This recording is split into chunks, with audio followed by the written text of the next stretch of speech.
ওই আলেম আলেম না, যে আলেমের মাঝে তার ইলমের বাস্তবায়ন নেই তাকে আলেম বলা যায় না। ঠিক একই রকম ওই তালেবে ইলম না, যার হাতের সামনে কলম, হাতে কলম, খাতা কিতাব সব থাকার পরেও তার সাথে ইলমের কোনো বাস্তবায়ন ঘটে না।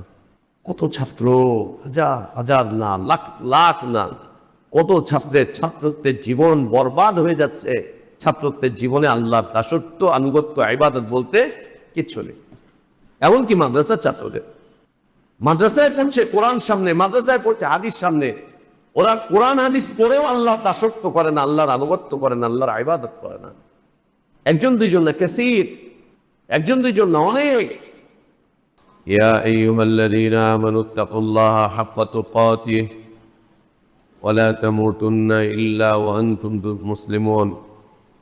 يا أيها الناس اتقوا ربكم الذي خلقكم من نفس واحدة وخلق منها زوجها وبث منهما رجالا كثيرا ونساء واتقوا الله الذي تساءلون به والأرحام إن الله كان عليكم رقيبا.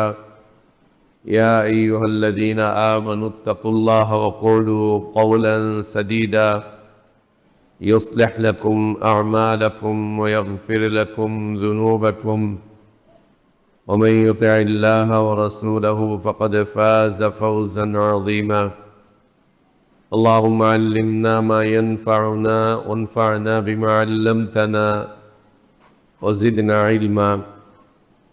اللهم إنا نعوذ بك من علم لا ينفع ومن قلب لا يخشع من نفس لا تشبع من دعوة لا يستجاب لها.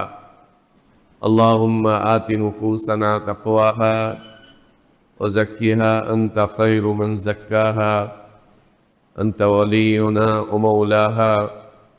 يا حي يا قيوم برحمتك نستغيث أصلح لنا شأننا كله ولا تكلنا إلى أنفسنا طرفة عين. سبحانك لا علم لنا إلا ما علمتنا إنك أنت العليم الحكيم. أعوذ بالله من الشيطان الرجيم. وما خلقت الجن والإنس إلا ليعبدون. قال سبحانه ولقد بعثنا في كل أمة رسولا أن يعبدوا الله واجتنبوا الطاغوت فمنهم من هدى الله ومنهم من حقت عليه الضلالة فسيروا في الأرض فانظروا كيف كان عاقبة المكذبين. الحمد لله. আল্লাহ তাবারক ওয়া তাআলা বিশেষ দয়ায়, তার বিশেষ অনুগ্রহে, তার বিশেষ করুণায় আমরা আল্লাহর পক্ষ থেকে আসা সর্বশ্রেষ্ঠ, সর্বশেষ তার পছন্দনীয় দিনটুকু জানতে, বুঝতে, মানতে চেষ্টা করছি। আল্লাহর কাছে আমাদের দোয়া, আল্লাহ আমাদের এই দিনই জীবনটুকু কবুল করে নেন, আমাদের ভুলগুলোকে আল্লাহ সংশোধন করে দেন, গুনাহগুলো, অন্যায়গুলো, অপরাধগুলোকে আল্লাহ মাফ করে দেন। আল্লাহ আমাদেরকে ঈমান আর ইসলামের প্রকৃত সৌন্দর্যের উপর বেঁচে থাকার তৌফিক দান করেন। ঈমান আর ইসলামের পূর্ণতার উপরেই আল্লাহ আমাদেরকে মৃত্যু দান করেন। আল্লাহুম্মা আমিন। প্রিয় ছাত্র ভাইরা, আমরা ইয়াউমুস সাbt বা শনিবারের আসরের পরের এই মুবারক সময়ে পৃথিবীর অত্যন্ত সুপরিচিত, মশহুর, মারুফ একটি কিতাব, কিতাবুত তাওহীদের দার্স শুরু করেছিলাম। কিতাবটি যেভাবে মারুফ, এই কিতাবের লেখক মুহাম্মদ বিন আব্দুল ওয়াহ্হাব রাহমাতুল্লাহি আলাইহি, তিনি একইভাবে মারুফ এবং মশহুর।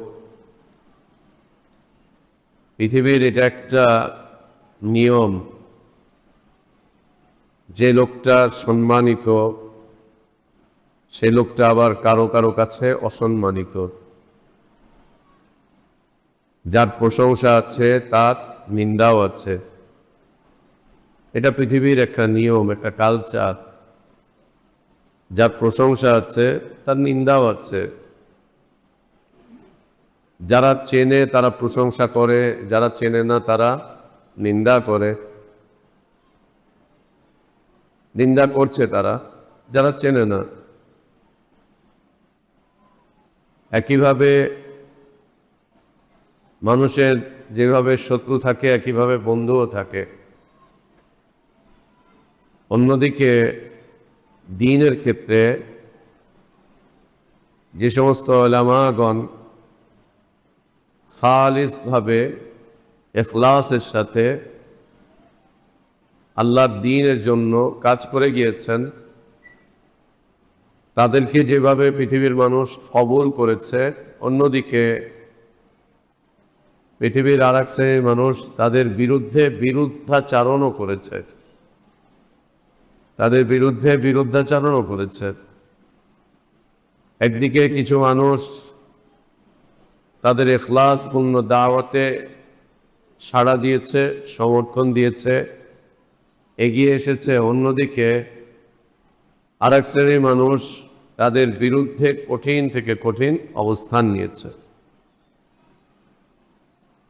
মনে রাখতে হবে, দাওয়াতের এই পথে কেউ নিরাপদ ছিলেন না।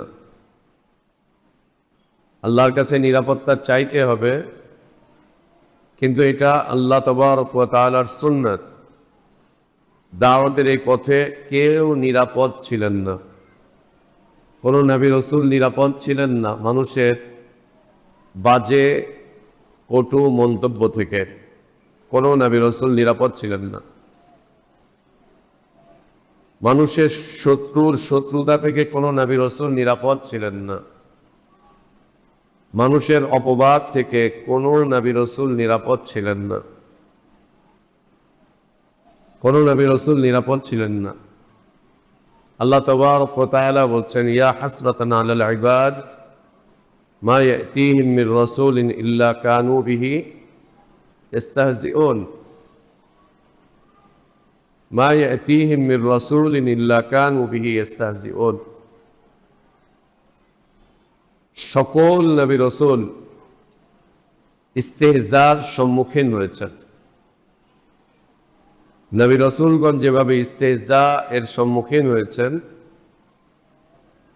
একইভাবে ওয়ারাসাতুল আম্বিয়াগণ তারাও ইস্তেহজা এর সম্মুখীন হবেন। তবে নবী রাসূলদের চাইতে তাদের ইস্তেহজাটা হবে অনেক হালকা, অনেক কম।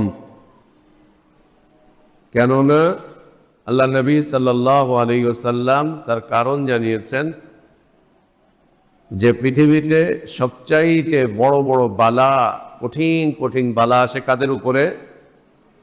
নবী রাসূলদের উপরে। নবী রাসূলদের উপরে। আশাদ্দুন নাসি বালাআন আলাল আম্বিয়া। নবী রাসূলদের উপরে সবচাইতে বড় বড় ইমতিহান, ইখতিবার এগুলো আসে নবী রাসূলদের উপরে, সবচাইতে কঠিন কঠিনগুলো।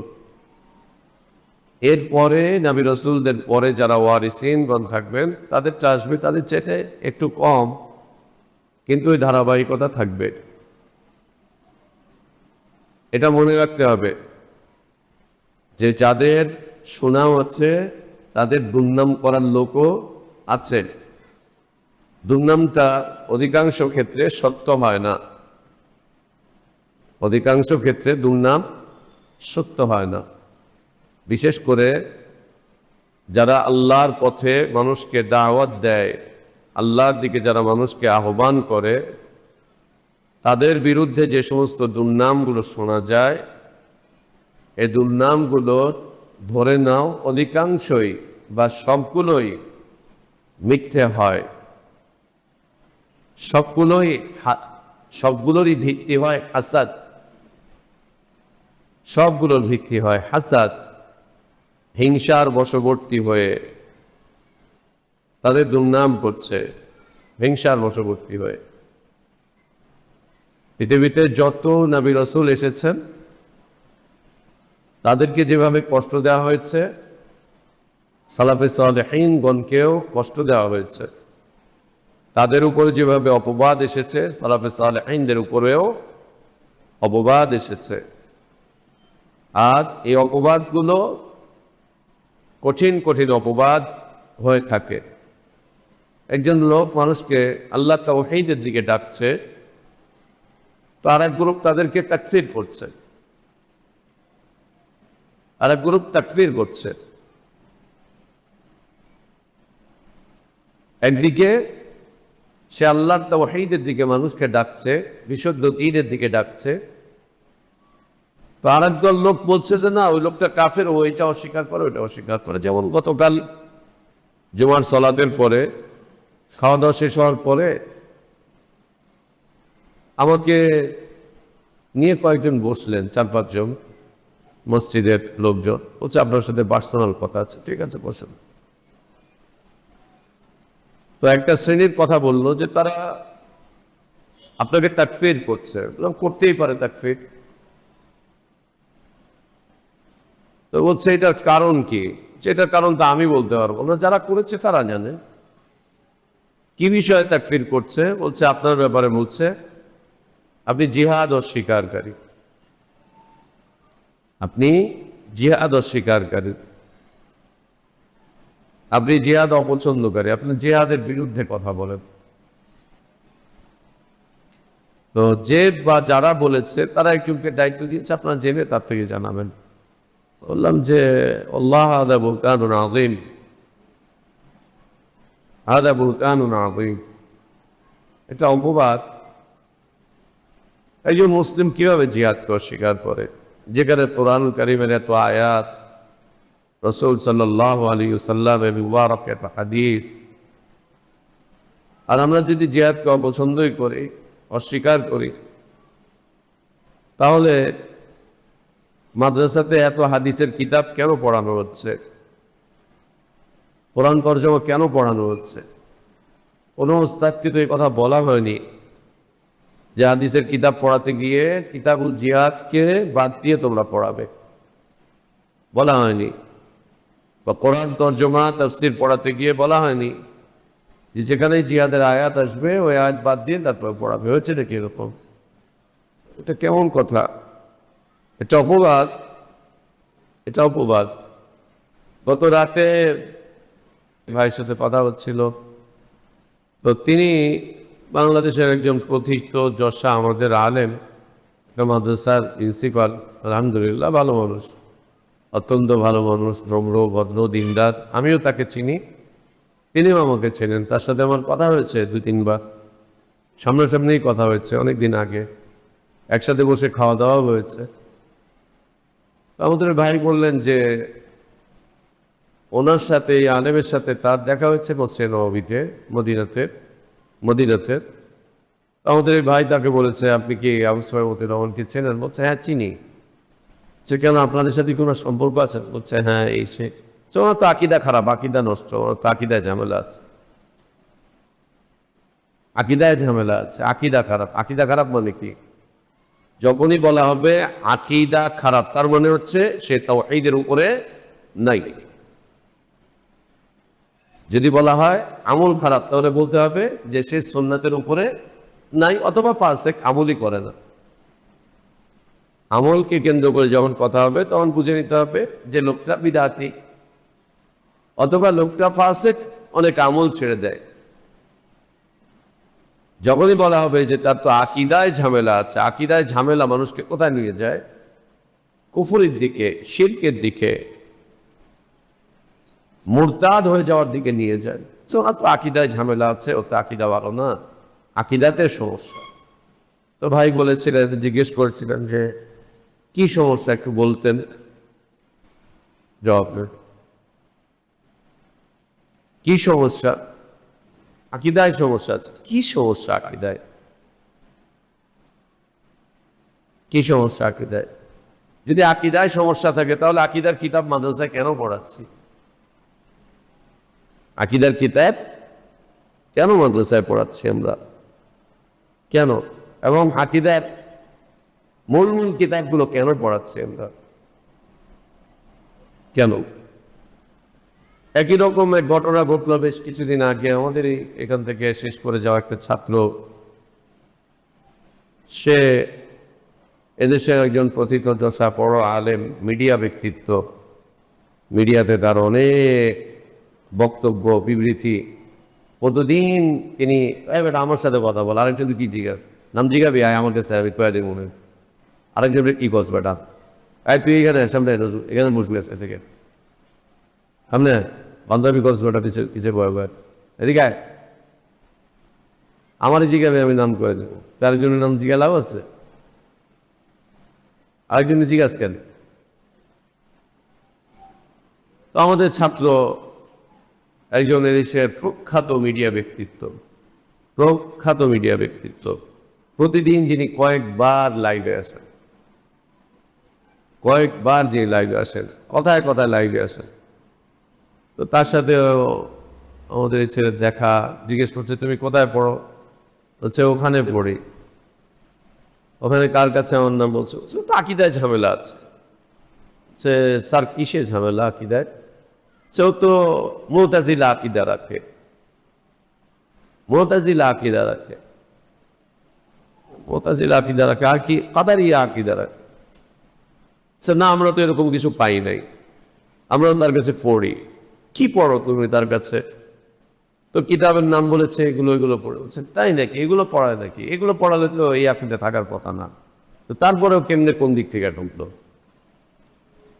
এই কিতাবগুলো পড়ালে আকীদা থাকার কথা না, তারপরেও কেমনে ঢুকলো? হ্যাঁ, তারপরেও কেমনে ঢুকলো? তো কিছুদিন আগে তার সাথেই দেখা আমার। তো বললাম ভাই আমি এরকম আকীদা রাখি, জানেন নাকি? বলছে না তো। বলছে আপনি নাকি এরকম কারো কাছে বলেছেন? বলছে না আমি কোনোদিন বলি নাই। মাশাআল্লাহ, কোনদিন বলি নাই এই কথা। মাশাআল্লাহ, না বললে তো হলোই। তাহলে মনে রাখতে হবে যে আল্লাহর রাস্তায় যারা মানুষকে ডাকে, সে ছোট হোক অথবা বড়, ছোট হোক অথবা বড়, তাহলে ইলম তোমরা যারা আছো মনে রাখতে হবে এটা ওয়াজিফাতুল আম্বিয়া আলাইহিমুস সালাতু ওয়াস সালাম। এটা এই উম্মতের উপরে আল্লাহ কর্তৃক নির্ধারিত একটা বিষয়বস্তু। এই দায়িত্ব আমাদের সবাইকে আঞ্জাম দিতে হবে। আল্লাহ তোমাকে যতটুকু জ্ঞান দিয়েছেন, তুমি ততটুকু জ্ঞান দিয়েই মানুষকে আল্লাহর দিকে ডাকবে। যতটুকু জ্ঞান দিয়েছেন এতটুকু তো বলতে পারো যে ভাই আল্লাহর সাথে শিরক করা যাবে না। এই যে কথাটুকু বলছো, এটাই ওয়াজিফাতুল আম্বিয়া। ভাই আপনাকে এককভাবে এক আল্লাহর ইবাদত করতে হবে, এটাই দাওয়াত। শিরক করা যাবে না, এটাই দাওয়াত, এটাই দাওয়াত। এতটুকু তো আমরা জানি, তাই না? আল্লাহর সাথে শিরক করা যাবে না, এটা সবচাইতে বড় অপরাধ, সবচাইতে বড় কোনো। এতটুকু জানি না, এই একটু কথাই তুমি আরেকজনের কাছে পৌঁছে দিবে। এইটাই আল্লাহর দিকে মানুষকে আহ্বান করা, এটাই মানুষকে আল্লাহর দিকে ডাকা, এইটাই আল্লাহর দিকে ডাকা। মানে কি? এইটাই আল্লাহর দিকে ডাকা। ভাই শিরক করা যাবে না, আল্লাহর সাথে অংশীদার সাব্যস্ত করা যাবে না। আল্লাহর তাওহীদ মেনে চলতে হবে, আল্লাহর হুকুম মেনে চলতে হবে, আল্লাহর দাসত্ব করতে হবে, আল্লাহর আনুগত্য করতে হবে। তুমি যতটুকু জানো ততটুকু তুমি জানিয়ে দিবা। যে আরেকটু বেশি জানে সে আরেকটু বেশি জানাবে, যে তার চাইতে বেশি জানে সে বেশি জানাবে, যে তার চাইতে বেশি জানে সে বেশি জানাবে। এভাবে যেতে যেতে আহলে ইলম পর্যন্ত পৌঁছাবে। কিন্তু এর থেকে বিরত থাকার কোনো সুযোগ এই উম্মতের নারী এবং পুরুষ কারো জন্যই নেই। এই উম্মতের নারী এবং পুরুষ কারো জন্যই সুযোগ নেই এই কাজটুকু থেকে বিরত থাকে, যখন সারা দুনিয়া শিরক এবং কুফুরের মধ্যে নিমজ্জিত হয়ে যাচ্ছে। সারা দুনিয়া যখন শিরক এবং কুফুরের মধ্যে নিমজ্জিত হয়ে যাচ্ছে, তখন এর থেকে বিরত থাকার কোনো সুযোগ নেই, কোনো সুযোগ নেই। তুমি এতটুকু জানো, এতটুকুই তুমি জানাবে, এরপরে যেই আলেম ওলামাগণ আছেন বাতিলের খণ্ডন করতে পারে তারা বাতিলের খণ্ডন করবেন, যারা আরো বিস্তারিত জানাতে পারেন তারা আরো বিস্তারিত জানাবেন, যারা দিনের পর দিন বছরের পর বছর রাত দিন যারা মেহনত করতে পারেন কিতাব সামনে নিয়ে হাজার হাজার তালেবে ইলম গড়ে তুলতে পারেন, দায়ী গড়ে তুলতে পারেন, তারা সেই কাজটুকু করবে। যার যতটুকু আছে সে ততটুকু করবে, করতেই থাকবে, তত করতে থাকবে, কিন্তু এর থেকে বিরত থাকার কোনো সুযোগ আল্লাহ সুবহানাহু ওয়া তাআলা আমাদের জন্য দেননি। যখনই তুমি এই কাজটা করবে তখন তোমারই নিন্দাকারী বের হয়ে যাবে, হয় তোমার বাপ, না হলে চাচা, না হলে দাদা, না হলে ভাই ব্রাদার, না হলে আত্মীয় স্বজন, এমনকি ঘরের বউ,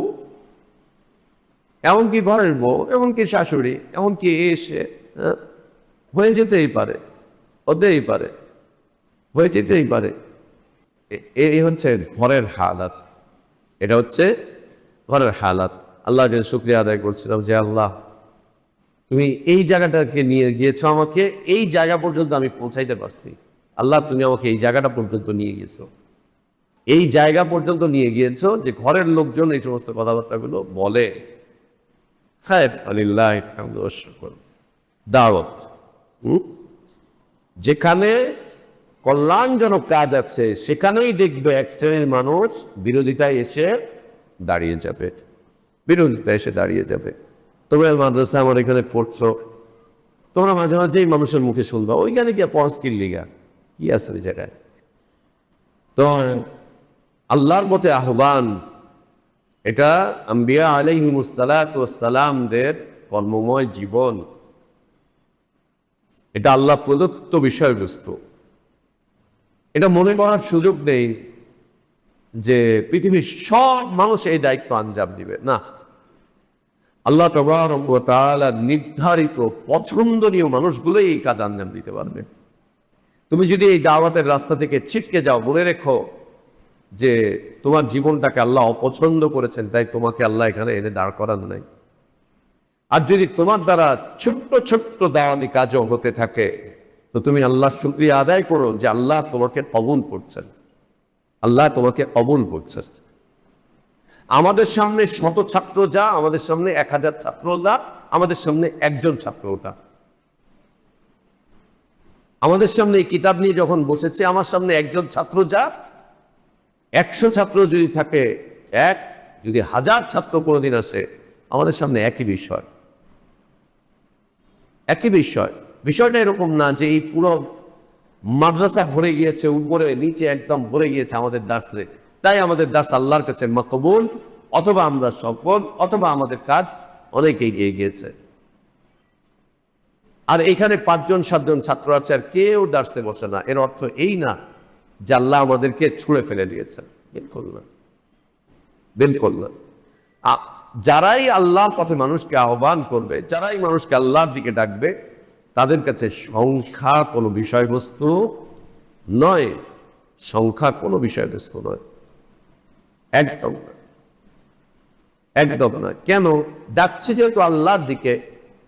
আল্লাহ তাবারক ওয়া তাআলা তিনি নিজেই বলেছেন, লাউ আন্না আউওয়ালাকুম ওয়া আখিরাকুম ওয়া ইনসাকুম ওয়া জিন্নাকুম কানু আলা আতকা কলবি রাজুলিন ওয়াহিদিন মা যাদা যালিকা ফি মুলকিহি শাইআন। সবাই মুত্তাকি হয়ে গেল, আল্লাহর রাজত্বকে বাড়াতে পারবেন। আবার সবাই যদি নিকৃষ্ট কাফের হয়ে যায়, একটা লোক আল্লাহর দাসত্ব করে না, আনুগত্য করে না, ইবাদত করে না, সবাই যদি কাফের হয়ে যায়, তাও আল্লাহ তাবারক ওয়া তাআলার ক্ষমতার কোনো কিছুই কমাতে পারবে না, কিছুই কমাতে পারবে না। এদিন আল্লাহ কর্তৃক মনোনীত বিষয়বস্তু, এই দিনের দাওয়াত আল্লাহ কর্তৃক আদেশকৃত বিষয়বস্তু, এবং এই দিনের পথে যারাই আহ্বান করবেন তাদের জন্য আল্লাহ তাবারক ওয়া তাআলা নির্ধারিত কিছু বিষয় রেখে দিয়েছেন। এগুলো একের পর এক আসতেই থাকবে। আর মনে করার কোনো সুযোগ নেই যে যিনি দাওয়াত দিচ্ছেন তার পরিবারের সব সদস্যরা ফেরেশতা, এরা একদম ফেরেশতা থাকবে। নবী রাসূলদের সন্তানরা ফেরেশতা ছিল, তাই না? নূহ আলাইহিস সালামের দাওয়াতকে তার ছেলে, তার স্ত্রী কবুল করেননি। লূত আলাইহিস সালামের পরিবারে সমস্যা ছিল। দাওয়াতের ক্ষেত্রে তারা ব্যর্থ ছিলেন? বিলকুল না। পরিবারের জায়গায়, দায়ীর জায়গায় মনে করার কোনো সুযোগ নেই যে ওনার ছেলেটা নষ্ট, ওনার বাচ্চা নষ্ট, ওনার এটা নষ্ট, ওনার সেটা নষ্ট, এই জন্য ব্যাস উনি কি ঘোড়ার ডিমের দায়ী, কি ঘোড়ার ডিমের দাওয়াতি কাজ করে। কোনো ওলামাদের ব্যাপারে এই ধরনের মন্তব্য করবে না, কোনো ওলামাদের ব্যাপারে এই ধরনের মন্তব্য করবে না। তবে অবশ্যই ওলামাদেরকে, দায়ীদেরকে সাবধান থাকতে হবে, পরিবারগুলোকে সুন্দর একটা গণ্ডির মধ্যে নিয়ে আসতে হবে, পরিবারের সদস্যদেরকে দিনী গণ্ডির মধ্যে নিয়ে এসে তাদেরকেও দিনের ব্যাপারে তালকিন করে যেতে হবে। এটার সুযোগ নেই যে আমি উম্মতকে নিয়ে খুব ব্যস্ত আছি, ওদিকে আমার পরিবারকে আমি জাহান্নামের আগুনের মধ্যে নিজেই ঠেলে দিয়েছি। না, এটা উচিত হবে না। তো পৃথিবীতে যে বা যারা আল্লাহর দ্বীনকে নিয়ে এগিয়ে গিয়েছে, তারা যেভাবে নন্দিত হয়েছেন, তারা পৃথিবীর মানুষের কাছে আবার নিন্দিত হয়েছেন। পৃথিবীর মানুষরা যেভাবে তাদেরকে কবুল করেছে, আবার এক শ্রেণীর মানুষ তাদেরকে প্রত্যাখ্যান করেছে, পরিত্যাগ করেছে। এবং প্রত্যাখ্যান করা, পরিত্যাগ করার অর্থ কিন্তু তাকে আল্লাহ প্রত্যাখ্যান করেছেন বিষয়টা এরকম না। মানুষ প্রত্যাখ্যান করতে পারে, মানুষ প্রত্যাখ্যান করতে পারে। গত শতাব্দী এবং এই শতাব্দীর, এই যে আজকে তো 2025 চলতেছে, এই যে গত 2-3 দিন আগে পৃথিবী বিখ্যাত একজন মুহাদ্দিস, একজন দায়ী, একজন আলিম মারা গেলেন, শেখ রাবি বিন হাদি আল মাদখালি, যার লিখিত কিতাব আমাদের মাদ্রাসায় পড়ানো হয়, মানহাজুল আম্বিয়া। তিনি মারা গেলেন। ইনি ছিলেন জীবন্ত একজন মুহাদ্দিস। আরো ওলামাদের বক্তব্য, তিনি একজন জীবন্ত মুহাদ্দিস ছিলেন। এবং উসুলে হাদিসের ক্ষেত্রে আসমাউর রিজালের ব্যাপারে তাকে বলা হয় যে আসমাউর রিজালের এই পুরো হিস্ট্রি, পুরো ইতিহাসটা তার কাছে একটা ছোট্ট বাচ্চার মতো। ওলামাদের বক্তব্য যে আসমাউর রিজাল, জারহ, তাদিল এবং এই পুরো উসুলের বিষয়টা তার কাছে একটা একদম এত স্পষ্ট, এত হালকা, যে এটা একটা শিশু বাচ্চার মতো। যেমন একটা ছোট্ট বাচ্চার জীবনী, মনে করো 4-5 বছরের বাচ্চাটা তার মা বাবার কাছে কেমন, অনেক বড় বোঝার, অনেক কষ্টের, ওর চাওয়া পাওয়া অনেক কিছু, ওকে বোঝাটা অনেক কষ্ট, কিচ্ছু না। সেই পুরো বিষয়টা তার কাছে এরকম এত হালকা ছিল, এত বড় পাণ্ডিত্য, জ্ঞান আল্লাহ তাবারক ওয়া তাআলা তাকে দিয়েছিলেন। এবং মানহাজুস সালাফের উপর এত কঠোর ব্যক্তিত্ব ছিলেন, আরব বিশ্বে অত্যন্ত সমাদৃত ব্যক্তিত্ব ছিলেন তিনি মানহাজুস সালাফের ব্যাপারে। হাজার হাজার উলামাদের উস্তাদ, হাজার হাজার উলামাদের উস্তাদ। এখন মক্কাতে, মদিনাতে, পুরো সৌদি আরবে যত বড় বড় মুহাদ্দিস আছে, এদের অধিকাংশই হচ্ছে তার ছাত্র, তার কাছে পড়া। এবং তারা যে ছাত্র বয়সেই পড়েছেন এরকম না, এই মারা যাওয়ার আগ পর্যন্ত তারা তার বাড়িতে গিয়ে গিয়ে কিতাব নিয়ে বসতেন, কথাবার্তা করতেন। এবং তার বাড়িতে সবসময় উলামাদের একটা ভিড় লেগেই থাকতো, একটা ভিড় লেগেই থাকতো।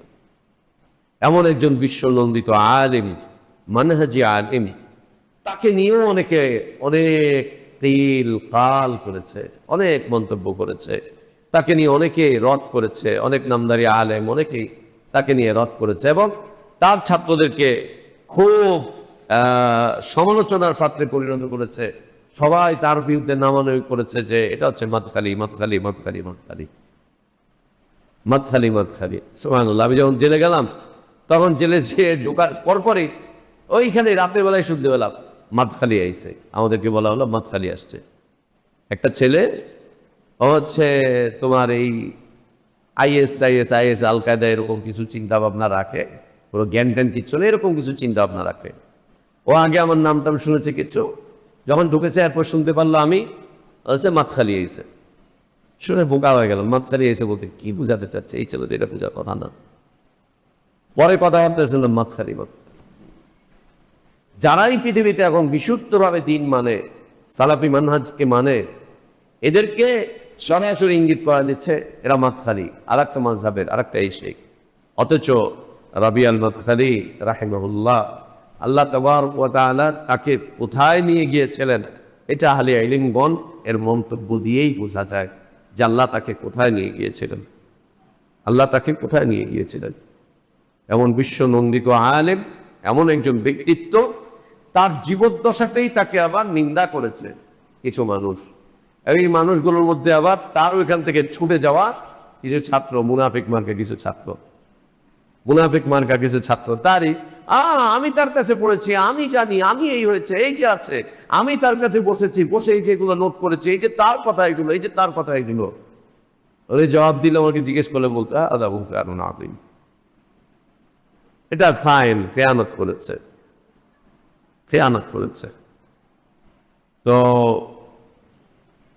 আল্লাহর রাস্তায় দাওয়াতের বিষয়টাই এরকম যে যে কিতাবগুলো মাশহুর মারুফ, সেই কিতাবগুলোকে আবার মানুষ নিন্দাও করেছে, এই কিতাবকে রদও করেছে।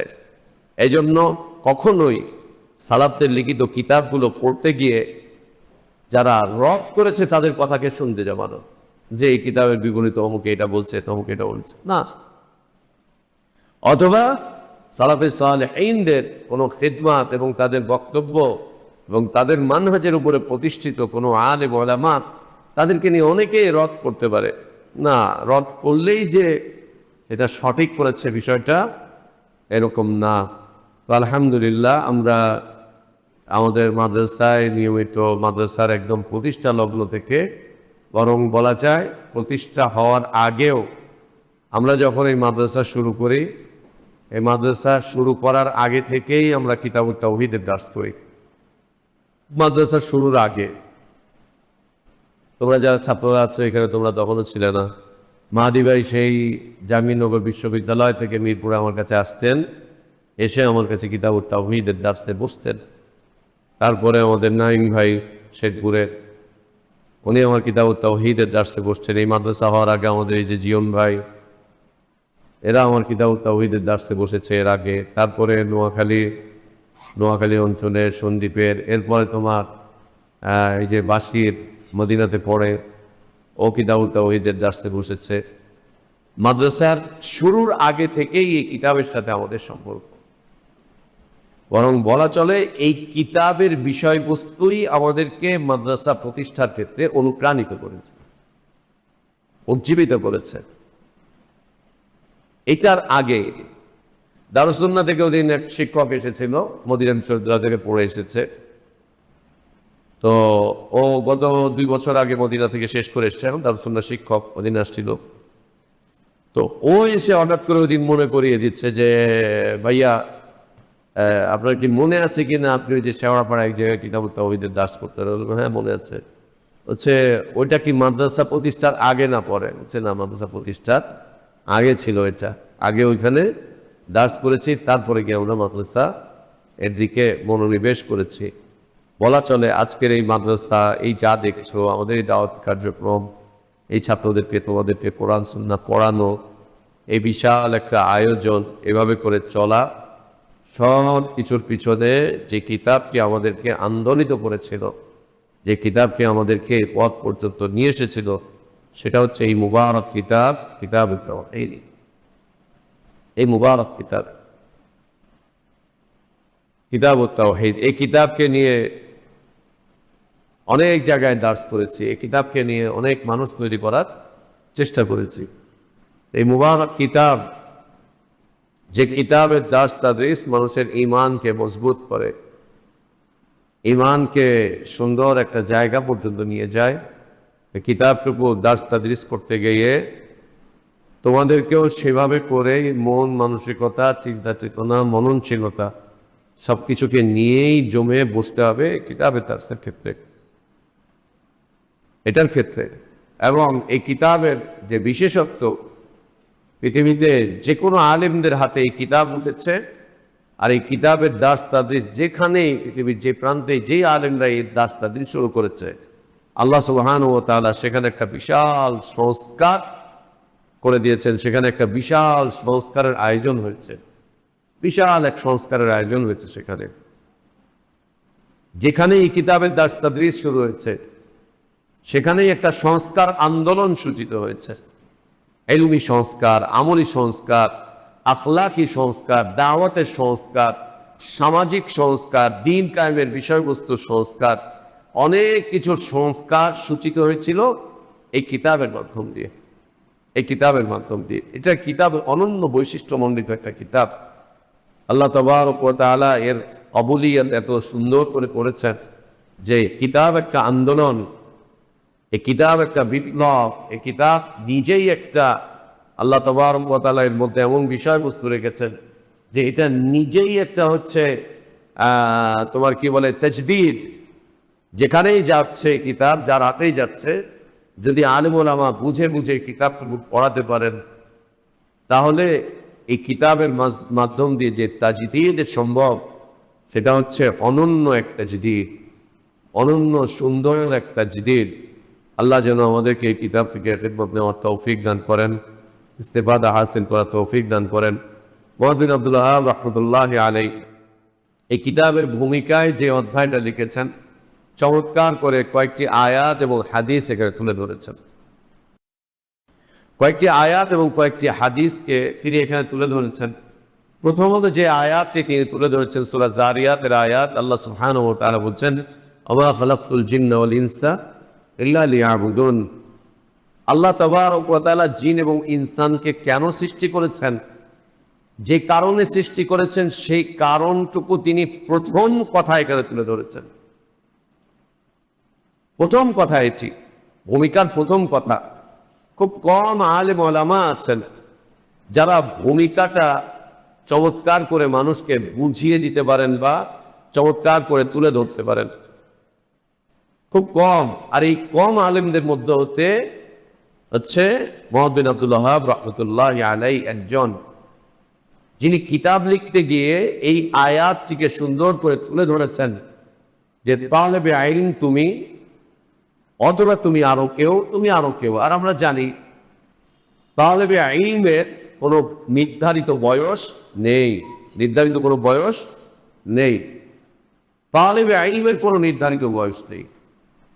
একই সাথে ইলম অর্জন করবে ছোট বাচ্চা, মধ্যবয়সী, যুবক, বৃদ্ধ, এবং অক্ষর জ্ঞান আছে, অক্ষর জ্ঞান নেই, সবাই মিলে একসাথে বসে দ্বীনের জ্ঞান অর্জন করবে। এর মধ্যে বয়সের সীমা পরিসীমা আল্লাহ সুবহানাহু ওয়া তাআলা রাখেননি। মানুষ এগুলো করেছে, ক্লাস পদ্ধতি চালু করেছে, বয়সের পদ্ধতি চালু করেছে। এমনকি এই যে সরকারি চাকরিগুলোতে অবসরের একটা বয়স, তাই না? সরকারি চাকরিগুলোতে অবসরের একটা বয়স, 50 বছর হলেই অবসর, 52-56 বছর হলেই অবসর, 60 বছর হলেই অবসর। এই দেখো, এই বিষয়টা এখন আলেম ওলামাদের পর্যন্ত চলে গেছে। জি, কি হয়েছে? উনি বিশ্ববিদ্যালয়তে হাদিস পড়ান, তো উনি রিটায়ার্ড করেছেন, ওনাকে অবসর দিয়ে দেওয়া হয়েছে। কেন? ওনার বয়স হয়ে গিয়েছে তো 58 বছর, 58 বছর পুরনো চাকরি শেষ। একজন মুহাদ্দিসকে হাদিসের খেদমত থেকে অবসর, একজন মুফাসসিরকে তার তাফসিরের জ্ঞান থেকে অবসর দিয়ে দেওয়া হয়েছে। তো এখন কি করে? এখন আর উনি কি করবেন? এখন উনি বাসায় বসে বসে কিছু দাস করেন। আজব কথা না? একজন শিক্ষককে তার শিক্ষকতা থেকে অবসর দিয়ে দেওয়া হচ্ছে, কেন? তার বয়স হয়েছে বলে। আল্লাহ তাবারক ওয়া তাআলার বিধান এটা না, এটা আল্লাহর বিধান না। একজন আলেম, একজন মুহাদ্দিস, একজন মুফাসসির, একজন আহলে ইলম, তিনি আমৃত্যু দাস করতে থাকবেন, আমৃত্যু তিনি এই কাজটুকু করতে থাকবেন, আমৃত্যু করবেন। মাদ্রাসাগুলো থেকেও করা হচ্ছে, অবসর দিয়ে দেওয়া হচ্ছে। তারপরে আর তো কোনো কাজ নেই, বয়স হয়ে গেছে। কেন? কি কারণে? করেই যাবেন তারা যতক্ষণ তাদের স্মৃতিশক্তি ভালো থাকবে, যতক্ষণ স্মৃতিশক্তি ভালো থাকবে, যতক্ষণ কুওয়াত থাকবে, আল্লাহ প্রদত্ত তৌফিক যতক্ষণ থাকবে, ততক্ষণ করতে থাকবে। যখন আল্লাহ স্মৃতিশক্তি উঠিয়ে নেবেন, তারপর আর কিছু বলার থাকবে না, তখন এমনিতেই বন্ধ হয়ে যাবে। কিন্তু বাধ্যতামূলক অবসর দিয়ে দেওয়া, এটা সৌন্দর্য না, এটা ইসলাম অনুমোদিত না। তো যে বা যারা যেখানে বা সেখানে এই কিতাবকে অধ্যয়ন করবে, এই কিতাবটা অধ্যয়ন করতে গিয়ে কিতাবের পাতা উল্টাতে প্রথমেই তাকে মনে করিয়ে দেওয়া হবে, তুমি কেন সৃষ্টি হয়েছো জানো? তোমাকে কেন সৃষ্টি করা হয়েছে জানো? কেন তুমি দুনিয়াতে এসেছো জানো? আল্লাহ বলছেন, আয়াহসাবুল ইনসানু আন ইউতরাকা সুদা। ইনসান কি মনে করে যে তাকে অনর্থক সৃষ্টি করা হয়েছে, আইয়ুতরাকা সুদা, এমনিতেই ছেড়ে দেওয়া হয়েছে তাকে, এমনিতেই। তার জীবনে আল্লাহর পক্ষ থেকে কোনো আদেশও নেই, তার জীবনে আল্লাহর পক্ষ থেকে কোনো নিষেধও নেই। এটাই কি মানুষ মনে করে? আল্লাহ সুবহানাহু ওয়া তাআলা আরো বলছেন, আফা হাসিবতুম আন্নামা খালাকনাকুম আবাতান ওয়া আন্নাকুম ইলাইনা লা তুরজাউন, আফা হাসিবতুম আন্নামা খালাকনাকুম আবাসা। তোমাদের ধারণাটা কি মনে করছো তোমরা? হিসাব নিকাশ কি করছো? প্রতিদিন যে হিসাব করো সকাল থেকে রাত পর্যন্ত, যে রাস্তায় চলছো, ফিরছো, উঠছো, বসছো, খাচ্ছো, যাচ্ছ, নিচ্ছ, সেই রাস্তাকে তোমাকে এই কথাই বলে দিচ্ছে যে তুমি দুনিয়াতে ভাদাইমাগিরি করার জন্য এসেছ, দুনিয়াতে রাজনীতি করতে এসেছ, দুনিয়াতে পেটনীতি করতে এসেছ, দুনিয়াতে তুমি সাম্রাজ্যবাদিতার দালাল, সাম্রাজ্যবাদিতা ছড়াবার জন্য এসেছ, দুনিয়াতে তুমি শক্তি প্রদর্শনের জন্য এসেছ, দুনিয়াতে তুমি অহংকার আর দাম্ভিকতার জন্য এসেছ, দুনিয়াতে তুমি ফ্যাসাদ করার জন্য এসেছ। কেন এসেছ তুমি দুনিয়াতে? কি জন্য এসেছ? আল্লাহ বলছেন সুন্দর, আফাসিবতুম আন্নামা খালাকনাকুম আবাতান, এমনিতেই তোমাদেরকে সৃষ্টি করা হয়েছে। আয়াহসাবুল ইনসান আইয়ুতরাকা সুদা, মানুষ কি মনে করে যে তাদেরকে অনর্থক এমনিতেই দিয়ে দেওয়া হয়েছে, তাদের জীবনের জন্য কোনো বিধি বিধান কিচ্ছু নেই, কোনো আদেশ নিষেধ বলতে কিচ্ছু নেই, এমনিতেই তারা। সুবহানাল্লাহ, তালেবে ইলমের হাতে কিতাব তুলে দিয়েছেন, সেই কিতাবের পাতা উল্টাতে প্রথম কথাই হচ্ছে ওমা খালাকতুল জিন্না ওয়াল ইনসা ইল্লা লিয়াবুদুন। দেখো, তুমি কিন্তু অনর্থক সৃষ্টি হওনি, তোমাকে অনর্থক আল্লাহ তাবারক ওয়া তাআলা সৃষ্টি করেননি। দুনিয়াতে তোমার আগমন এমনি হয়নি, অকারণে হয়নি। তোমার মনে করার সুযোগ নেই যে তুমি তোমার মন চাই জিন্দেগি যাপন করার জন্য দুনিয়াতে এসেছো। হ্যাঁ, পারবে করতে, কিন্তু এই কারণে তুমি আসনি দুনিয়াতে। নারীও না, পুরুষও না, ধনীও না, দরিদ্রও না, শিক্ষিতও না, অর্ধশিক্ষিতও না, অশিক্ষিতও না, কেউ না। এটা যেন কেউ মনে না করে, এটা যেন কেউ মনে না করে যে তুমি দুনিয়াতে অনর্থক এসেছো। মজিদ, কিতাব কাদের হাতে থাকে? তালেবে ইলমদের হাতে এই কিতাব। তালেবে ইলম যেন এ কথা মনে না করে তার এই ইলমি জীবন, তার এই ইলমি জীবনটাও যেন সে আল্লাহ তাবারক ওয়া তাআলার এই নির্ধারিত বিষয়বস্তুর উপরেই গড়ে তোলে তার এই ইলমি জীবন। কোন তালেবে ইলম ছাত্র সেও যেন মনে না করে তার এই ইলমি জীবন, জ্ঞানের এই জীবন, জ্ঞান অন্বেষণের এই জীবন, এই জীবনটা সে অনর্থক যে কোনো জায়গায় ব্যয় করতে পারবে না। তোমার হাতে কলম আছে, ইল্লা লিয়াবুদুন। তোমার হাতে খাতা আছে, ইল্লা লিয়াবুদুন। তোমার সামনে কিতাব আছে, ইল্লা লিয়াবুদুন। আল্লাহ তোমাকে জেহেন দিয়েছেন, ইল্লা লিয়াবুদুন। আল্লাহ তোমাকে তৌফিক দিয়েছেন, ইল্লা লিয়াবুদুন। আল্লাহ তোমাকে সময় দিয়েছেন, ইল্লা লিয়াবুদুন। আল্লাহ তোমাকে মাজাল দিয়েছেন, ইল্লা লিয়াবুদুন। আল্লাহ তোমার সামনে একজন মুদাররিস দিয়েছেন, ইল্লা লিয়াবুদুন।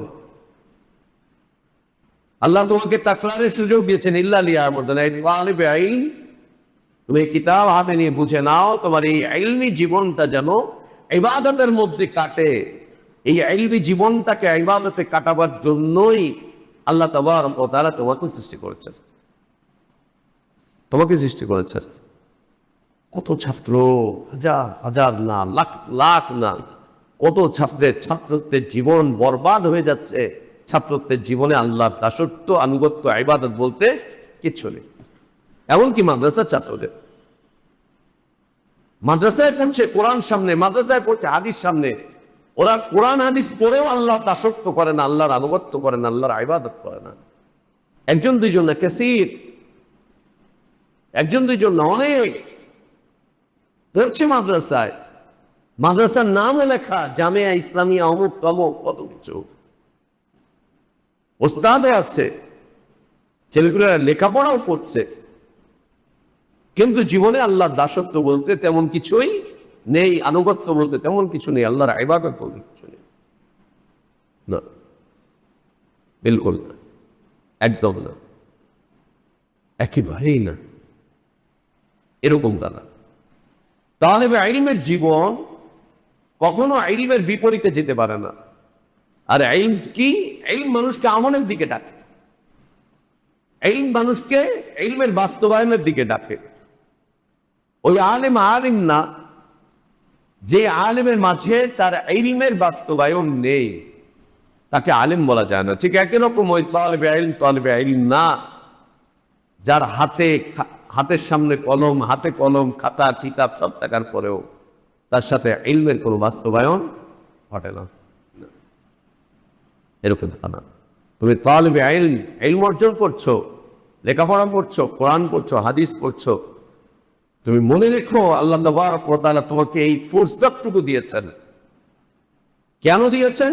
আল্লাহর দাসত্ব করার জন্য, আল্লাহর আনুগত্য করার জন্য, আল্লাহর ইবাদত করার জন্য। এবং তালেবে ইলমদের ব্যাপারে আল্লাহ নবী সাল্লাল্লাহু আলাইহি ওয়াসাল্লামের যে মুবারক উক্তিগুলো আছে, মান সালাকা তারিকান ইয়ালতাবিসু ফীহি ইলমান, এই যে মুবারক উক্তি, তালেবে ইলমদের ব্যাপারে আরো যত মুবারক বক্তব্য আছে আল্লাহ নবী সাল্লাল্লাহু আলাইহি ওয়াসাল্লামের, সেই মুবারক বক্তব্যগুলো তখনই আমরা এর ফজিলত পাবো, এই বক্তব্যগুলো তখনই আমাদের জীবনের জন্য তখনই এই বক্তব্যগুলোর কার্যকর হবে, যখন আমাদের জীবন এই আয়াতের উপরে প্রতিষ্ঠিত হবে, ওমা খালাকতুল জিন্না ওয়াল ইনসা ইল্লা লিয়াবুদুন, অন্যথায় নয়। তুমি মনে করতে যেও না ওই হাদিস সত্যি সত্যি তোমার আমার জীবনে আমরা ওই হাদিসে যে ফজিলত বর্ণিত হয়েছে ওইটা আমি পেয়ে যাব এই আয়াতকে উপেক্ষা করে, বিলকুল না।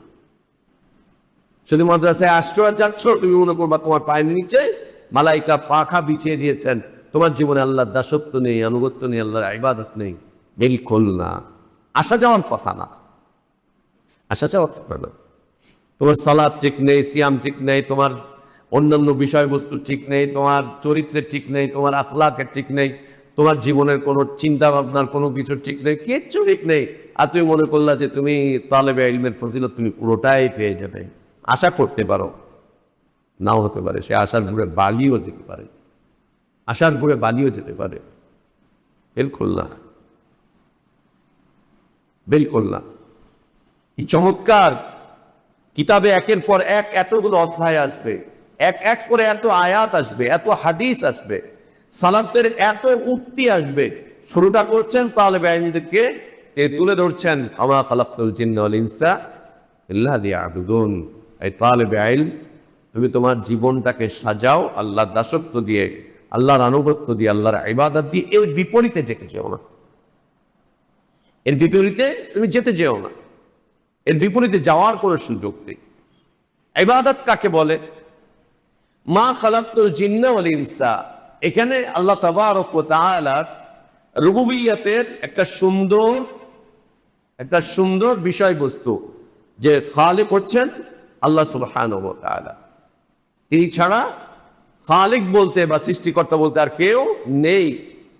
মাখলুক মানেই হচ্ছে আল্লাহর সৃষ্টি, অন্য কারো না। মাখলুক মানে আল্লাহর সৃষ্টি, অন্য কারো না। সে জিন হোক আর ইনসান হোক, আর আসমান জামিন সেগুলো তো আছেই, এরা তো কখনো নিষেধ করে না। মালাইকাগণ তো আছেন, তারা কখনো বলেন না যে আমাদেরকে আল্লাহ সৃষ্টি করেননি। কিছু মানুষ আছে যারা বলে যে না আল্লাহ বলতে কিছু নেই, যারা বলে রব বলতে কিছু নেই, যারা বলে সৃষ্টিকর্তা বলতে কিছু নেই, এমনিতেই সৃষ্টি হয়ে গিয়েছে। কিছু মানুষ আছে নালায়েক, কিছু জিন্নাত আছে নালায়েক। মানুষ আর জিন ছাড়া আল্লাহ তাবারক ওয়া তাআলার রুবুবিয়্যতকে, আল্লাহর উলুহিয়্যতকে অস্বীকার করার মতো আর কোনো মাখলুকাত নেই, আর কোনো মাখলুকাত নেই। ওমা খালাকতুল জিন্না ওয়াল ইনসা ইল্লা লিয়াবুদুন। ইবাদত কাকে বলে? ইসমুন জামিউন লিকুল্লি মা ইউহিব্বুল্লাহু ওয়া ইয়ারদাহু মিনাল আমালি যাহিরাতি ওয়াল বাতিন। এটা হচ্ছে ইবাদত, এটা হচ্ছে ইবাদত। দ্বিতীয় অর্থে ইবাদত বলা হয় আল্লাহ তাবারক ওয়া তাআলার আনুগত্য করা রাসূল সাল্লাল্লাহু আলাইহি ওয়া আলিহি ওয়াসাল্লামের সুন্নাত অনুযায়ী। আল্লাহর আনুগত্য করা কার সুন্নাত অনুযায়ী? রাসূলুল্লাহ সাল্লাল্লাহু আলাইহি ওয়াসাল্লামের সুন্নাত অনুযায়ী। আল্লাহ রাসূল সাল্লাল্লাহু আলাইহি ওয়াসাল্লামের সুন্নাতকে উপেক্ষা করে, বর্জন করে, পরিত্যাগ করে আল্লাহর ইবাদত কেউ করতে পারবে না। ওইটা আল্লাহর ইবাদত হবে না, ওইটা আল্লাহর ইবাদত। আল্লাহর ইবাদত করা যাবে না, আল্লাহর ইবাদত ইবাদত হিসেবে পরিগণিত হবে না যতক্ষণ না ইবাদতটা রাসূলুল্লাহ সাল্লাল্লাহু আলাইহি ওয়াসাল্লামের সুন্নাত মুওয়াফিক হচ্ছে। যদি সুন্নার মুওয়াফিক হয় তাহলেই সেটা আল্লাহর ইবাদত, আর যদি সুন্নার মুওয়াফিক না হয় সেটা আল্লাহর ইবাদত নয়, সেটা আল্লাহর ইবাদত নয়। তাআতুহু ফিমা আমারা ইজতিনাবু মা নাহা আনহু ওয়া যাজারা ওয়া আন লা ইউবাদ ইল্লা বিমা ওয়া লা ইউবাদ ইল্লা বিমা শারআ। আল্লাহ রাসূল সাল্লাল্লাহু আলাইহি ওয়া আলিহি ওয়াসাল্লামের সুন্নাহ অনুযায়ী যে ইবাদত হবে সেটাই ইবাদত। রাসূল সাল্লাল্লাহু আলাইহি ওয়াসাল্লামের সুন্নাহকে উপেক্ষা করে, অবজ্ঞা করে, পরিত্যাগ করে, একে বর্জন করে যে ইবাদতের দাওয়াত দেওয়া হয় সেটা আল্লাহর ইবাদতের দাওয়াত নয়, সেটা আল্লাহর ইবাদতের দাওয়াত নয়, আল্লাহর ইবাদতের দাওয়াত নয়। ইবাদত ইনসান করে থাকে তিনটা অঙ্গের মাধ্যম দিয়ে। একটা হচ্ছে অন্তর, একটা হচ্ছে অন্তর, দ্বিতীয়ত হচ্ছে জবান, তৃতীয়ত হচ্ছে চেহারা, শরীর, অঙ্গ প্রত্যঙ্গ, অঙ্গ প্রত্যঙ্গ। এই তিনটা অঙ্গের সমন্বয়ে আল্লাহর ইবাদত করবে আল্লাহর বান্দারা। যেটা জবানে আছে সেটা অন্তরে থাকতে হবে, যেটা অঙ্গ প্রত্যঙ্গ দিয়ে বাস্তবায়ন করছে সেটা অন্তরে থাকতে হবে। যা বলা হয়েছে ইমানের ব্যাপারে, ইমানের পরিচয়ের ব্যাপারে, ইকরারুন বিল লিসান, তাসদীকুন বিল কলব, আমালুন বিল জাওয়ারিহ আও বিল আরকান, বিল জাওয়ারিহ আও বিল আরকান। ইবাদত 5 প্রকারে সীমাবদ্ধ। 1 নম্বর ফরজ বা ওয়াজিব, ফরজ বা ওয়াজিব 1 নম্বর, ওয়াজিব বা ফরজ। 2 নম্বর মুস্তাহাব। 3 নম্বর হারাম, হারাম। 4 নম্বর মাকরুহ। 5 নম্বর মুবাহ, মুবাহ। এই 5টার মধ্যে হচ্ছে ইবাদত সীমাবদ্ধ। হয় ওয়াজিব হবে, ফরজ ওয়াজিব, অথবা ইবাদতটা মুস্তাহাব, অথবা হারাম, হারাম থেকে বেঁচে থাকা, আল্লাহ যা নিষেধ করেছেন ওটা থেকে বেঁচে থাকাটাই হচ্ছে ইবাদত। লা তাকরাবুজ জিনা ইবাদত না। কেমন ইবাদত এটা? হারাম মূলক ইবাদত, হারাম মূলক ইবাদত। ওয়ালা তাকরাবুল ফাওয়াহিশ মা যাহারা মিনহা ওয়া মা বাতান, হারাম মূলক ইবাদত। আল্লাহ নিষেধ করেছেন বাস যাওয়া যাবে না, আল্লাহ নিষেধ করেছেন বাস যাওয়া যাবে না, হারাম মূলক ইবাদত। কত গেল? ফরজ বা ওয়াজিব, দ্বিতীয়ত মুস্তাহাব, মুস্তাহাব, তৃতীয়ত হচ্ছে, তৃতীয় হারাম, চতুর্থ মাকরুহ, পঞ্চম মুবাহ। এই 5টাকে 3 5 15, 3 5 15। এই 5-এর মধ্যে হচ্ছে গোটা ইসলামকে আল্লাহ তাবারক ওয়া তাআলা সাজিয়ে রেখেছেন। এই 5-এর মধ্যে গোটা ইবাদতকে আল্লাহ তাবারক ওয়া তাআলা সীমাবদ্ধ করে দিয়েছেন। যত ইবাদত দেখবো হয় ওয়াজিব হবে, অথবা মুস্তাহাব হবে, অথবা হারাম হবে, অথবা মাকরুহ হবে, অথবা মুবাহ, মুবাহ হবে। এর বাইরে আর ইনসানিয়াতের জীবনে ইবাদত বলতে আর কিছু খুঁজে পাওয়া যাবে না। কামা ক্বালা ইবনে কাইয়িম জাওজি রাহিমাহুল্লাহ। তো ইল্লা লিয়াবুদুন, আর ইবাদত কি? আব্দুল্লাহ ইবনে আব্বাস রাদিয়াল্লাহু আনহুমা তিনি বলছেন এখানে লিয়াবুদুন দিয়ে উদ্দেশ্য হচ্ছে লিওয়াহিদুন, যেটাই ইবাদত সেটাই আল্লাহর জন্য, দ্বিতীয়বার কারোর জন্য না। যেটাই ইবাদত সেটাই আল্লাহর জন্য, দ্বিতীয়বার কারোর জন্য না, দ্বিতীয়বার কারোর জন্য না। যেটাই ইবাদত সেটাই আল্লাহর জন্য খাস, যেটাই ইবাদত সেটাই আল্লাহর জন্য খাস, ওইটা দ্বিতীয় কারোর জন্য নয়, ওইটা দ্বিতীয় কেউ পাবে না, কেউ পাবে না। সেটা জবানেরটাও না, অঙ্গ প্রত্যঙ্গেরটাও না, অন্তরেরটাও না। আল্লাহ তাআলা পৃথিবীতে অসংখ্য নবী রাসূল পাঠিয়েছিলেন, অনেক নবী রাসূলকে পাঠিয়েছিলেন। যে নবী রাসূলগণকে পৃথিবীতে পাঠিয়েছিলেন, নবী রাসূলগণ এসে পৃথিবীর মানুষগুলোকে এই কথাটা মনে করিয়ে দিয়েছেন যে তুমি দুনিয়াতে এসেছো, আল্লাহ তোমাকে দুনিয়াতে পাঠিয়েছেন শুধুমাত্র একমাত্র কেবলমাত্র তারই ইবাদত করার জন্য। আল্লাহর ইবাদত গুলো যে বা যারা যখন বা তখন যেখানে বা সেখানে আল্লাহর ইবাদত গুলোকে যে বা যারা যখন বা তখন যেখানে বা সেখানে আল্লাহকে বাদ দিয়ে অন্য কাউকে দিয়ে দিয়েছে, অন্য কাউকে দিয়ে দিবে, সেখানেই নবীদের দাওয়াত পৌঁছে যাবে, পৌঁছাতে হবে। সেখানেই নবীদের দাওয়াত পৌঁছাতে হবে, পৌঁছে যাবে, পৌঁছে দিতে হবে সেখানেই। এই উদ্দেশ্যে আল্লাহ তাবারক ওয়া তাআলা যুগে যুগে অসংখ্য নবী রাসূলকে পৃথিবীতে পাঠিয়েছিলেন, অসংখ্য নবী রাসূলকে। যখনই মানুষ আল্লাহকে বাদ দিয়ে গায়রুল্লাহর ইবাদতের মধ্যে নিমজ্জিত হয়েছে, গায়রুল্লাহর ইবাদতের মধ্যে ডুবে গিয়েছে, আল্লাহকে ভুলে গিয়েছে, আল্লাহকে ছেড়ে দিয়েছে, আল্লাহকে পরিত্যাগ করেছে, আল্লাহর সাথে সম্পর্ক ছিন্ন করে ফেলেছে, আল্লাহর সাথে সম্পর্ক ছিন্ন করে ও গায়রুল্লাহর সাথে সম্পর্ক জুড়ে ফেলেছে, গায়রুল্লাহর দিকে ঝুঁকে গিয়েছে, গায়রুল্লাহর কাছে তার ইবাদত বন্দেগী সব কিছু গায়রুল্লাহর কাছে যখন দেওয়া শুরু করেছে, এই অবস্থার মধ্যে যখন নিমজ্জিত হয়েছে, আল্লাহ তাবারক ওয়া তাআলা একের পর এক ধারাবাহিকভাবে অসংখ্য নবী এবং রাসূলগণকে পাঠিয়েছিলেন, অনেক নবী রাসূলগণকে। নবী রাসূলগণকে পৃথিবীতে রাস্তাঘাট ঠিক করার জন্য পাঠান নাই, খাল খনন করার জন্য পাঠান নাই। নবী রাসূলগণকে পৃথিবীতে মানুষের ব্যবসা বাণিজ্য এগুলো মানুষকে শেখাবার জন্য নবী রাসূলদেরকে পাঠান নাই, যে মানুষকে এগুলো করাও, ওইটা করাও, রাজনীতি করাও, অর্থনীতি করাও, সমাজনীতি করাও, মানুষকে হ্যান করাও, ত্যান করাও, এই করাও, সেই করাও, এগুলোর জন্য পাঠান নেই।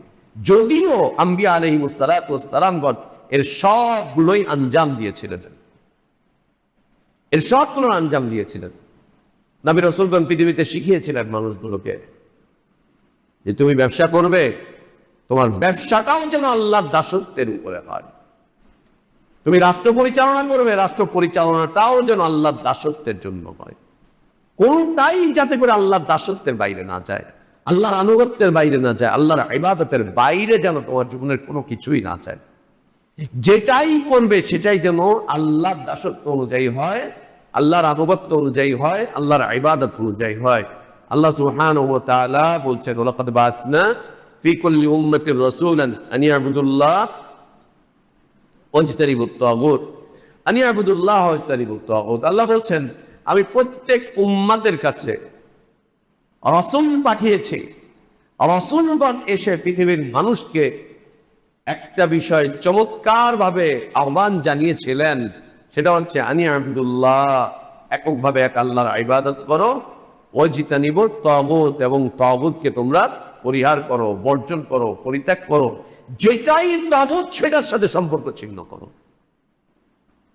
যেটাই তাগুত সেটার সাথে সম্পর্ক ছিন্ন করো, যেটাই তাগুত সেটার সাথে তোমরা সম্পর্ক ছিন্ন করো, ওকে পরিত্যাগ করো, ওকে বর্জন করো, ওর থেকে দূরে থাকো, ওকে দূরে সরাও, এবং ওর বিপরীতে একের পর এক তোমরা আল্লাহর তাওহীদের দিকে, আল্লাহর ইবাদতের দিকে মানুষকে আহ্বান জানান। আনি আবুদুল্লাহ এই আয়াতের এই অর্থে বোঝা যাচ্ছে নবী রাসূলগণ পৃথিবীর মানুষকে দুটি বিষয়ে আহ্বান জানাতে এসেছিলেন। আল্লাহ তাদেরকে দুটি কাজ দিয়ে পৃথিবীর মানুষের কাছে পাঠিয়েছিলেন। নবীদের গোটা দাওয়াতি জীবন, নবীদের গোটা ইলমি জীবন, নবীদের গোটা তাবলীগী জীবন, নবীদের গোটা সংস্কারের জীবন, তাজদীদি জীবন, এই দুইটা কাজে তারা ব্যবহার করেছিলেন। একটা হচ্ছে আনি আবুদুল্লাহ, দ্বিতীয়টা হচ্ছে ওয়াজতানিবুত তাগুত। নবীদের সাথে শত্রুতা হয়েছিল এই দুটি কারণে, তাদেরকে নিন্দাও করা হয়েছিল এই দুটি কারণে, তাদেরকে ঘর বাড়ি থেকে বের করে দেওয়া হয়েছিল এই দুটি কারণে, তাদের উপরে আক্রমণও হয়েছিল এই দুটি কারণে, তাদের শরীর থেকে রক্ত ঝরেছিল এই দুটি কারণে, তাদেরকে হিজরত করতে হয়েছিল এই দুটি কারণে, এবং তাদের সাথে যুদ্ধ বিগ্রহ হয়েছিল এই দুটি কারণে, এবং অনেক নবী রাসূলকে শাহাদাতের মৃত্যু বরণ করতে হয়েছিল এই দুটি কারণে। এই দুটি কারণে, একটি হচ্ছে আনি আবুদুল্লাহ, আর একটা হচ্ছে ওয়াজতানিবুত তাগুত। সব নবী রাসূলের গোটা নবুয়তি জীবন এই দুইটা বিষয়ের মধ্যে সীমাবদ্ধ। আর এই দুইটা বিষয়কে কেন্দ্র করেই নবী রাসূলদের গোটা জীবন পরিচালিত হয়েছে। বিশেষ করে মুহাম্মদুর রাসূলুল্লাহ সাল্লাল্লাহু আলাইহি ওয়া আলিহি ওয়াসাল্লামের নবুয়তের দীর্ঘ 23টা বছর এই দুটি বিষয়ের পিছনে মেহনত করেই কেটেছে। এই হাজার হাজার হাদিস আমরা যা দেখতে পাচ্ছি, এত এত শত মুবারক হাদিস, এবং নবী সাল্লাল্লাহু আলাইহি ওয়াসাল্লামের জীবনের এত জীবনচরিত বিষয়বস্তু যা যা করেছেন, সব বিষয়বস্তুগুলোকে এই আয়াতে কারিমাতে আল্লাহ তাবারক ওয়া তাআলা একত্রিত করেছেন। একটি হচ্ছে নবী রাসূল আসার উদ্দেশ্য ছিল আনি আবুদুল্লাহ, দ্বিতীয়টা হচ্ছে ওয়াজতানিবুত তাগুত। পৃথিবীর মানুষের কাছে এসে তারা এই দুটি বিষয়ের জানান দিয়েছেন, এই দুটি বিষয়ে মানুষকে আহ্বান করেছেন, এই দুটি বিষয়ে মানুষকে সংস্কার করেছেন, এই দুটি বিষয়ের মানুষকে তালিম দিয়েছেন। এই দুটি বিষয় নিয়েই মানুষের কাছে তারা নিজেদেরকে উপস্থাপন করেছিলেন। যেখানেই দেখেছেন তারা মানুষ আল্লাহকে বাদ দিয়ে অন্যের ইবাদত করেছে, সেখানে গিয়ে তারা এর বিপরীতে দাঁড়িয়ে গিয়ে তাদেরকে আহ্বান করেছেন, সংস্কার করতে চেষ্টা করেছিলেন। সেই ধারাবাহিকতায় মুহাম্মদুর রাসূলুল্লাহ সাল্লাল্লাহু আলাইহি ওয়া আলিহি ওয়াসাল্লাম ছিলেন সর্বশেষ নবী এবং সর্বশেষ রাসূল। তো এ হচ্ছে নবী রাসূল প্রেরণের উদ্দেশ্য। মানুষ প্রেরণের উদ্দেশ্য দুনিয়াতে এই যে মানুষ যেন আল্লাহর ইবাদত করে, আর মানুষের মধ্যে হতে বিশেষ মানব, বিশেষ মহামানব, আল্লাহ প্রদত্ত বিশেষ ব্যক্তিত্বগণ এসেছিলেন, যাদেরকে পৃথিবীর মানুষ কেউ কেউ ভিন্ন ভিন্ন নামে ডাকে, ভিন্ন ভিন্ন নামে ডাকে। কেউ বলে অবতার, কেউ বলে অবতার, কেউ বলে প্রফেট, কেউ বলে এই, কেউ বলে ওই। যে যাই বলো, নবী রাসূলগণ পৃথিবীতে এসেছিলেন পৃথিবীর মানুষকে আল্লাহর ইবাদতের দিকে আহ্বান করতে, আর আল্লাহর ইবাদত বিরোধী যে বিষয়বস্তুগুলো পৃথিবীর মানুষ ধারণ করে আছে সেই বিষয়ে তাদেরকে সতর্ক করতে, সেই বিষয় থেকে তাদেরকে বারণ করতে। এই জন্যই আল্লাহ তাবারক ওয়া তাআলা আম্বিয়া আলাইহিমুস সালাতু ওয়াস সালামগণকে পৃথিবীতে পাঠিয়েছিলেন। এই দুই আয়াতের বিপরীতে আমাদের জীবন যাওয়ার কোনো সুযোগ নেই। প্রথমত হচ্ছে আমরা আল্লাহর বান্দা, আল্লাহ আমাদেরকে পাঠিয়েছেন যেন আমরা আল্লাহর দাসত্ব করি, আনুগত্য করি, আল্লাহর ইবাদত করি। দ্বিতীয়ত হচ্ছে আমরা ইলমি জীবনে আমাদের জীবনটা কাটাচ্ছি। যদি আল্লাহ আমাদেরকে ওয়ারাসাতুল আম্বিয়া হিসেবে কবুল করেন, তাহলে আমাদের জীবনে মজিদ আরও একটি দায়িত্ব চলে আসছে, সেটা হচ্ছে নবী রাসূলগণ যা করেছেন আমরাও যেন তা করি। সেটা কি? আনি আবুদুল্লাহ ওয়াজতানিবুত তাগুত। পৃথিবীর মানুষকে জানিয়ে দাও, আল্লাহ তোমাকে অনর্থক পাঠাননি, আল্লাহ তোমাকে পাঠিয়েছেন তার দাসত্ব করতে, আনুগত্য করতে, তার ইবাদত করতে। এখন সে যেই হোক না কেন, উপরতলার মানুষ হোক অথবা কুড়ে ঘরের মানুষ হোক, সে উপরতলার মানুষ হোক অথবা কুড়ে ঘরের মানুষ হোক, সে ক্ষমতাশালী হোক অথবা সাধারণ জনগণ হোক, সে অনেক বড় পদস্থ কর্মকর্তা হোক আর যাই হোক, সে সেনাপতি হোক আর রাস্তার কোনো সুইপার হোক, যখন তুমি ওয়ারাসাতুল আম্বিয়া, যখন তুমি কোরআন এবং সুন্নাত শিক্ষার্থী, যখন তোমার হাতে আল্লাহর পক্ষ থেকে আসা কিতাব আছে, রসুল সাল্লাল্লাহু আলাইহি ওয়াসাল্লামের সুন্নাত আছে। তোমার জিম্মাদারি, আল্লাহ প্রদত্ত জিম্মাদারি, তোমার নবী যা করেছেন তুমিও সেই পথে নিজেকে এগিয়ে নিয়ে আসো। এইখানেই তোমার ইলমি জীবনের সফলতা, এখানেই তোমার ইলমি জীবনের সফলতা, এখানেই তোমার ইলমি জীবনের সফলতা, যে তুমিও এই জায়গাটাতে এসে দাঁড়াও। তোমার নবী যা করেছিলেন, যে মিশন নিয়ে পৃথিবীতে হেঁটেছিলেন, যে ভীষণ নিয়ে তোমার পৃথিবীতে তোমার নবী চলেছিলেন, তুমিও সেই ভীষণ আর সেই মিশনকে তোমার জন্য আপন করে নাও। তোমার নবী পৃথিবীতে যা করেছিলেন তুমিও সেটা করার স্বপ্ন দেখো, তুমিও সেই দিকে আগাবার স্বপ্ন দেখো। আল্লাহ আমাদেরকে তৌফিক দান করেন, আল্লাহ আমাদের ইলমে বারাকাত দান করেন, হায়াতে বারাকাত দান করেন, আমাদের নেক আমলগুলো আল্লাহ কবুল করেন, আমাদের ভুলগুলোকে আল্লাহ সংশোধন করে দেন। আমাদের যে সমস্ত উলামাগণ মৃত্যুবরণ করেছেন, আল্লাহ তাদেরকে জান্নাতুল ফিরদাউস দান করেন, আল্লাহ তাদেরকে জান্নাতুল ফিরদাউস দান করেন। আমরা যারা বেঁচে আছি তাদের পরের আল্লাহ আমাদেরকে তাদের ইলম থেকে ইস্তিফাদা হাসিল করার তৌফিক দান করেন। আল্লাহ আমাদেরকে মানহাজুস সালাফ আঁকড়ে ধরার তৌফিক দান করেন। সালাফে সালেহীনগণের মানহাজকে শক্ত মজবুতভাবে আঁকড়ে ধরে জীবনটুকু যাপন করার তৌফিক আল্লাহ আমাদেরকে দান করেন। আল্লাহুম্মা আমিন। ওয়া আখির দাওয়ানা আলহামদুলিল্লাহি রাব্বিল আলামিন। সাল্লাল্লাহু ওয়া সাল্লামা ওয়া বারাকা আলা নবিয়িনা মুহাম্মদ ওয়া আলা আলিহি ওয়া আসহাবিহি আজমাইন। সুবহানাকাল্লাহুম্মা ওয়া বিহামদিকা আশহাদু আন লা ইলাহা ইল্লা আনতা আস্তাগফিরুকা ওয়া আতুবু ইলাইক।